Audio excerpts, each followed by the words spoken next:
I was raised in what most people would describe as a typical middle-class household. Two parents, a younger sister, and a small suburban home. To outsiders, we seemed like a picture-perfect family.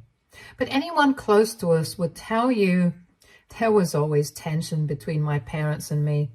The reason was simple.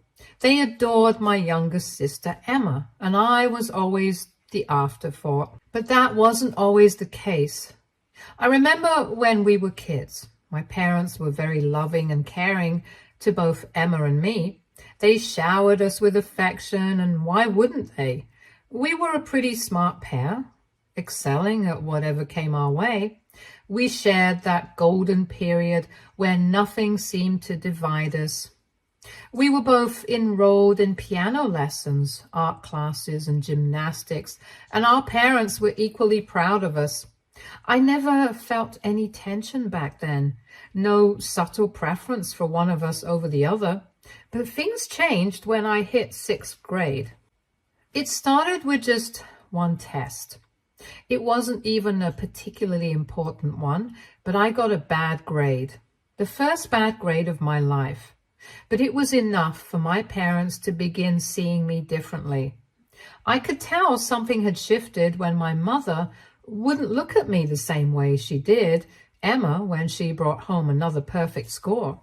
The compliments they had once given me started to feel obligatory, while Emma's successes were celebrated with genuine pride. Suddenly, I was the loose string that could come undone at any moment, and Emma was the one who could do no wrong. At first, I thought it was just a phase. Maybe I was being too sensitive. But it became impossible to ignore.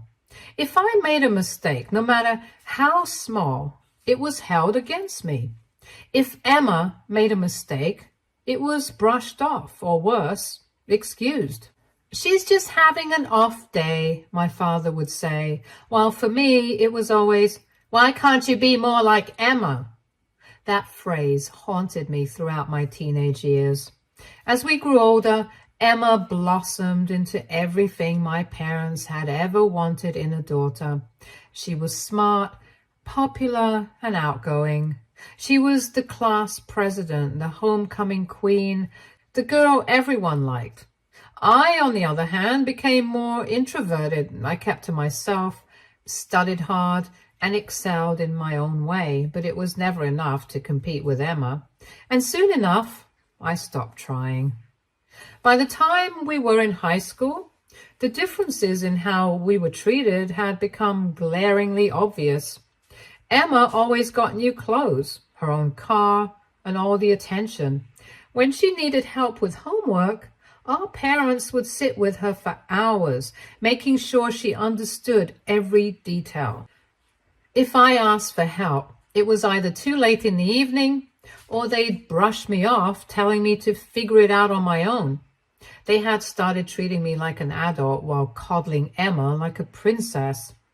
I learned early that if I wanted something, I'd have to work for it, while Emma had everything handed to her on a silver platter.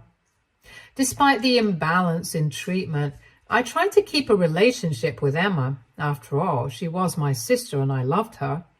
But it became harder and harder to ignore her growing sense of entitlement. She seemed to revel in the attention, knowing she could get away with anything. It wasn't just my parents who adored her. Our friends, teachers, even strangers were captivated by her charm. She was the golden girl, and I was the shadow in the background. I began to wonder if anyone really saw me for who I was, or if I was just Emma's sister. The turning point came one summer after I graduated from high school. I had been accepted to a decent college on a partial scholarship, and I was excited to finally get out of the house and start fresh. I thought maybe, with some distance, my relationship with my parents would improve and that they would finally miss me when I was gone. I thought wrong. It was around this time that Emma started dating a boy named Jake. the star quarterback of our high school football team. He was handsome, popular, and came from a wealthy family. My parents loved him, of course. They treated him like the son they never had. Every weekend, Jake was over at our house, and my parents would cook elaborate dinners just to impress him. It was clear they already envisioned a future where Emma and Jake would get married, settle down, and give them the perfect grandchildren. Meanwhile, I was struggling to get through my first semester of college, working part-time to cover the costs my scholarship didn't. I would come home on breaks, exhausted, and all I'd hear about was Emma and Jake's latest outing or how well Emma was doing in her classes. No one asked about me or how I was managing. And to top that all off, they would also make snarky remarks like, "Why couldn't I find someone like Jake?" Then came the accusation that would shatter what was left of our family dynamic. One weekend, during a break from college, I came home for a visit. Everything seemed normal until Emma's new bracelet, a gold charm bracelet Jake had given her, went missing. It was an expensive piece, and Emma was distraught. My parents went into full panic mode, tearing the house apart to look for it. When they couldn't find it, Emma suggested that maybe I had taken it. At first, I thought she was joking, but she wasn't. She said she had seen me admiring the bracelet the night before and implied that I might have taken it out of jealousy. I was furious. I hadn't touched her bracelet. I hadn't even thought twice about it. But my parents didn't hesitate. They believed her without question. I protested, of course. I swore I hadn't taken anything, but my parents wouldn't listen. They were convinced I had stolen it out of spite. My father even said something along the lines of, "We always knew you were jealous of Emma." That hurt more than anything they had ever said before. It was like all those years of trying to win their approval, of trying to be a good daughter, had meant nothing. They gave me an ultimatum: return the bracelet or leave the house. I couldn't believe what I was hearing. I had no proof of my innocence, just my word, but that wasn't enough for them. They had already made up their minds, so I left. I packed my bags, walked out the door, and didn't look back. I cut all ties with them. I didn't have a choice. I couldn't stay in the house where I was treated like a criminal for something I didn't do. I found a friend to stay with until I could get back on my feet, and that was the last time I spoke to my parents for years. In the years that followed, I struggled. Without my family's support, I had to figure everything out on my own. I juggled school and work, barely scraping by. There were days when I thought I wouldn't make it, but I did. I graduated, found a decent job, and slowly started building a life for myself. Meanwhile, I heard through mutual friends that Emma was thriving. She and Jake were still together, and she had landed a cushy job at some marketing firm my father had helped her get into. It seemed like nothing had changed for them. They were still the perfect family minus me. 5 years passed before I heard from my family again. I had to build my life from ground zero. The only person to offer me any sort of help and moral support was my grandma, my dad's mother to be exact. Anyways, out of the blue, I received an invitation to my grandmother's Christmas dinner. I was surprised, to say the least. My grandmother had always been the one person in the family who treated me fairly. Even after everything that had happened, she would send me the occasional birthday card or text to check in. But she never brought up my parents or tried to convince me to reconcile with them. So when I got the invitation, I wasn't sure if I wanted to go. But something inside me told me I should. When I arrived at the dinner, it felt like stepping into a time capsule. My parents, Emma, and even Jake were there, along with a few other relatives. The tension was palpable. My parents greeted me stiffly and Emma acted like nothing had ever happened between us. It was as if they expected me to forget the past and play along with their perfect family act. The night was uncomfortable, but I got through it. Then, towards the end of the evening, my grandmother started handing out gifts. I wasn't expecting anything particularly significant, but when I opened the box, my heart nearly stopped. Inside the box was an old family heirloom, a gold locket, something that had been passed down for generations. It wasn't just any piece of jewelry. Whoever inherited this locket was considered the rightful heir to the family's assets. Grandma had received it from her father, and now she was passing it directly to me, skipping over her son, my father, and all the other grandchildren, including Emma. It was a symbol of more than just tradition. It meant that one day, everything my grandparents owned, their house, their land, their savings, would be mine. I could see my parents' faces go pale when they realized what had just happened. Emma, who had always been the golden child, sat there in stunned silence.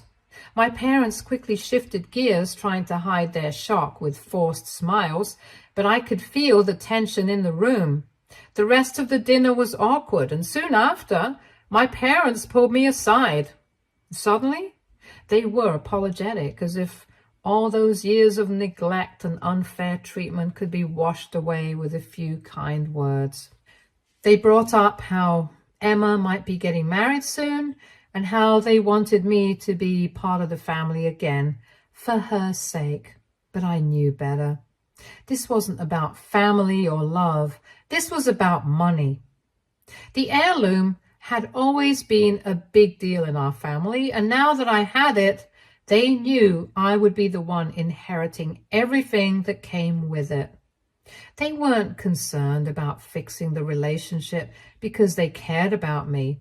They were worried about what they stood to lose. My father even said, in a tone that felt more like a warning than an offer, that they were willing to forgive me for everything and start fresh. It was as if they had forgotten who had wronged who in the first place. Other relatives chimed in too, urging me to be reasonable. They kept saying that family is everything and that I should be connected with them no matter what had happened in the past. I could almost hear the cliches lining up. Sharing is caring, blood is thicker than water, and you don't want to be alone. Now, even though it's very clear what I should and should not do, all this pressure has got me overthinking this whole scenario. Did I want to be a part of this family again, knowing they only valued me because of what I now possessed? Could I forgive them, knowing that their sudden interest in me was born out of self-interest? Do you guys have any suggestions on this? If yes, I could really use some. After the Christmas party, I went back to my apartment feeling overwhelmed. It was hard to process everything that had happened. I tried to avoid my parents and relatives as much as possible for the rest of the evening, but their attempts to get close to me were relentless. My parents kept throwing guilty glances my way, and Emma wouldn't stop smiling at me as if we were suddenly best friends. But I knew their intentions were less about family and more about the family assets that were now tied to the heirloom I had been given. Their behavior only made me want to distance myself further. The next few days was spent in deep thought. I realized I needed to have a proper conversation with Grandma.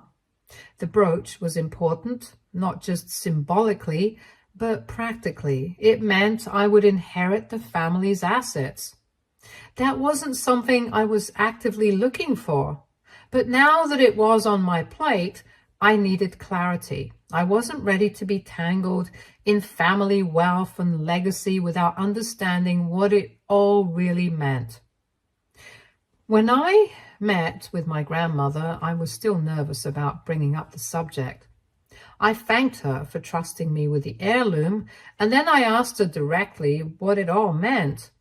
I wanted to be transparent. I didn't want the family assets if it was going to drag me back into the chaos I had worked so hard to escape. I would use it responsibly if it came my way, but it wasn't my priority. Grandma listened patiently and then told me something I hadn't fully understood before. She had been watching everything unfold for years. She had seen how the family had grown distant from her, especially after my parents and I had our falling out. She explained that she knew the family dynamics were messed up and that I had been unfairly treated, particularly by Emma and my parents.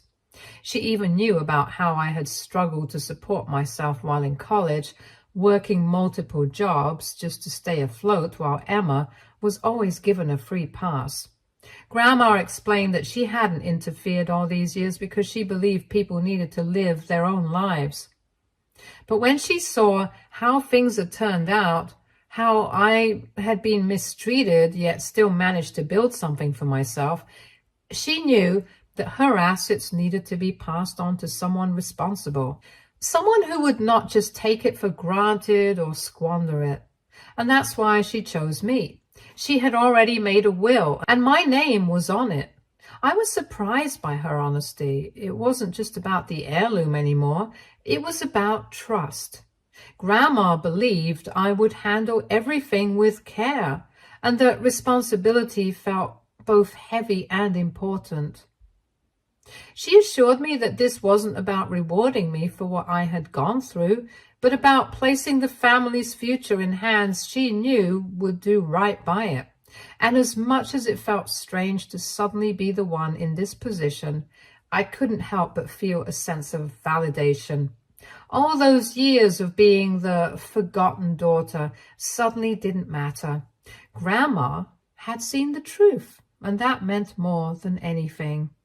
However, even though this cleared up a lot, it also complicated things. The inheritance was still a looming presence, and I knew my parents and Emma were going to try everything they could to weasel their way back in. Now that they knew what was at stake, they weren't going to let it go easily. Update 2. Hello, Reddit people. I'm back with an update, and things have gone from bad to worse. If you've been following along, you know my family situation is a mess. But I thought going back to school would give me some peace. I was wrong. So much has happened, and honestly, I need to vent about it before I lose my mind. After the Christmas disaster, where my parents and Emma basically begged for the family inheritance, I returned to my apartment hoping to escape the chaos. For a few days, I managed to drown myself in work, just trying to distance myself from the constant calls and texts from my family. But of course, that peace didn't last long. The constant messages didn't stop, not just from my parents and Emma, but from my extended family as well. Relatives who hadn't spoken to me in years suddenly felt it was their duty to mediate the situation. They were all parroting the same lines. Family is everything. Don't let money tear you apart. And my favorite, you're being selfish. What made it worse was that these relatives didn't even know the full story. They weren't around when my parents disowned me, or when I had to scrape together money for rent and food during college, while Emma was living her perfect life with everything handed to her. They didn't care about the years of being neglected. They only cared about what they had heard from my parents, who were now conveniently playing the victims. I felt like I was being suffocated by their opinions. I thought I could just ignore it all and focus on my job, but then things took a shocking turn. One afternoon, completely out of the blue, my parents and Emma showed up at my apartment. Yes, you read that right. They came uninvited to my place. It was like they were on a mission, and that mission was to force me into some kind of reconciliation on their terms, of course. They were banging on the door, calling my name, and I could hear my mom crying from the hallway. I froze. My friend, who had been staying with me for a few months, looked terrified, and I had no idea what to do. When I opened the door, my parents started pleading with me right there in front of my friend. My mom was sobbing, saying how they couldn't lose me and how we needed to fix this. My dad kept saying they were willing to forgive me for everything, as if I was the one who had done something wrong. Meanwhile, Emma stood there with her fake concerned look, but I could see right through her. She was less interested in reconciliation and more worried about what would happen if I didn't agree to share the inheritance. I tried to keep things quiet, whispering to them that this wasn't the place or time to have this conversation, but they weren't listening. My mom practically pushed past me, trying to get into the apartment while my dad stood in the doorway, refusing to leave. They kept talking over me, saying how Emma would get married soon and how the family needed to be whole again before that happened. They made it sound like I was the one tearing the family apart, all while trying to force me into agreeing to give up part of the future inheritance that, mind you, I don't even officially have yet. The whole scene was humiliating. My neighbors started coming out of their rooms, watching the chaos unfold. I was trying my best to handle it quietly, but the longer they stayed, the louder they got. My mom was on her knees begging me to forgive them, while Emma stood there looking smug, like she knew they'd wear me down eventually. I was trapped, and I had no idea what to do. I tried telling them to leave, but they weren't budging.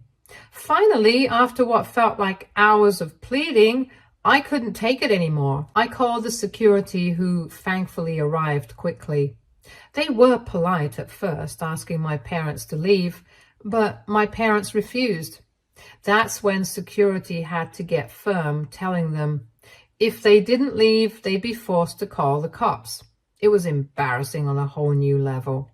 My parents finally backed down, but not before my mom dramatically said I was abandoning my family in front of everyone. As if that wasn't enough, Emma took it a step further. After leaving, she sent a mass text to several of my friends, telling them that I had abandoned her and my parents. She made it sound like I was the villain in all of this, leaving out the part where they had disowned me for something I didn't even do. Some of my friends were understandably confused, so I had to explain the whole situation. It was exhausting, and I couldn't believe how far Emma was willing to go just to make herself look like the victim. Now, I'm not sure what to do. I haven't spoken to my parents since that incident, and I'm trying to move on, but their desperation has me constantly looking over my shoulder. I feel like I'm being pushed into a corner, expected to give in just to make everyone else happy, but I can't forget how they treated me. At the same time, the pressure is overwhelming. Part of me wonders if it will ever stop or if I'm going to have to deal with this for the rest of my life. Right now, I just want to focus on myself and my future, but it feels like my family is determined to drag me back into their mess. Update 3. Hello again, Reddit people. Buckle up because things have spiraled even further since my last update. After the apartment incident where my parents and Emma showed up unannounced, things got even messier and I had to do a lot of damage control, especially with my friends. First of all, Emma's little stunt of texting my friends put everyone in a really awkward position.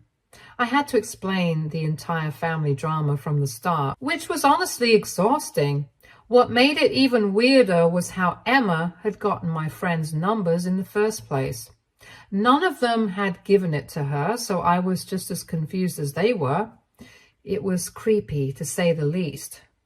My friends were supportive, but they were also understandably freaked out. They didn't know what to believe at first because Emma's message painted me as this heartless person who had turned my back on my family.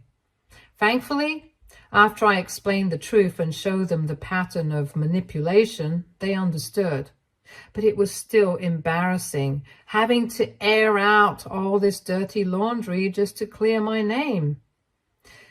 Then, just when I thought I could finally take a breather, my grandma stepped in. Apparently, word of the apartment incident had made its way to her, and she was not happy about how things had escalated. But instead of confronting my parents directly, Grandma decided to deal with the relatives who had been running their mouths about me. Without me even asking, she met with several of my cousins, uncles, and aunts to set the record straight. She's always been the calm but no-nonsense type, and she handled it in her usual quiet but effective way. It turns out my relatives had been fed a completely different version of events. My mom and dad had apparently told them that the reason they disowned me was because they had found the gold bracelet, the one Emma claimed I stole, hidden in my drawer. They said that's when they realized I was no longer trustworthy and cut ties with me. When Grandma told me this, I couldn't believe it. That had never happened. There was no bracelet found in my drawer. In fact, I had never even seen the bracelet in question. The whole thing was a lie. Grandma was just as shocked as I was. She had assumed that my parents had their reasons for treating me the way they did, but hearing this lie changed everything for her. She didn't hold back when she confronted the rest of the family, telling them how they had been spewing baseless accusations about me without even knowing the truth. She explained the real reason I was disowned, that Emma had lied, and my parents had sided with her without even giving me a chance to defend myself. My relatives were floored. They had no idea they had been part of such a twisted narrative. Once the truth came out, I started hearing things from different family members that I hadn't known before. Apparently, my parents had been hiding a lot more than just their favoritism towards Emma. One of my uncles mentioned that my dad had taken out a second mortgage on the house to fund some of Emma's extravagant wedding plans, which was a huge financial strain on them. Another cousin let it slip that Emma had been a total nightmare during wedding preparations, throwing tantrums left and right because things weren't perfect enough. But the biggest bombshell was about Emma and Jake. I hadn't heard much about their relationship recently, but apparently it wasn't going well. Jake had left Emma. I was shocked at first, but the more I learned, the more it made sense. According to my relatives, Jake had gotten fed up with Emma's constant tantrums and unrealistic expectations. She had been treating him like one of her doormats, and he was tired of it. But there was another layer to it. Jake had also started to realize that the promises of family wealth weren't going to materialize as easily as he thought. My parents had hinted at helping them financially, but with the drama over the heirloom and inheritance, it became clear that things were a lot more complicated. He saw the writing on the wall and decided to bail before getting in deeper. This news spread like wildfire through the family, and I couldn't help but feel this mixture of emotions. Part of me felt sorry for Emma, despite everything she had done, but another part of me felt validated. For so long, I had been made to feel like the outcast, the problem. And now, the cracks in Emma's perfect life were starting to show. It was like everything they had tried to cover up was unraveling in front of them, and there was nothing they could do to stop it. Somewhere in the midst of all this chaos, my relatives, the same ones who had been so quick to judge me based on my parents' lies, started reaching out. They were regretful, apologizing for the harsh comments and judgments they'd thrown at me when they believed I had stolen the bracelet. It was strange seeing their sudden change of heart now that the truth was out. They kept asking for forgiveness, telling me they only wanted what was best for the family. But honestly, after everything, I wasn't sure I wanted anything to do with them anymore. I couldn't help but think, If it was this easy for them to turn on me based on nothing but a story, what's stopping them from doing it again? If my parents had been able to so quickly switch their opinions in the past, siding with Emma and disowning me, what guarantee did I have that they wouldn't do the same thing if another situation came up? It felt like I was always going to be walking on eggshells around them, constantly wondering if their loyalty to me was genuine or just convenient. For now, I'd rather take a break from all of them and focus on myself. Let them deal with their own mess without dragging me back into it. After all of this, my parents also reached out again, but this time their tone was different. They were no longer demanding or guilt-tripping me. They were almost apologetic, but I could see through it. They were still focused on the money, still hoping to smooth things over just enough to get their hands on the future inheritance. They didn't care about mending our relationship for real. They cared about keeping up appearances and securing financial stability, especially now that Emma's future wasn't looking as secure as they had hoped. I haven't responded to them, and honestly, I'm not sure I will. This entire experience has been a harsh reminder of how toxic my family can be, and I'm not ready to open that door again, even if they come bearing apologies. For now, I'm focusing on myself and the future I want to build on my own terms without the baggage of their manipulation and lies hanging over me. That's enough for now, Reddit. Thanks for all your advice and support along the way. It's been a rough ride, but I feel like I'm finally starting to see things more clearly. Stay tuned for more stories from Argo Relationships.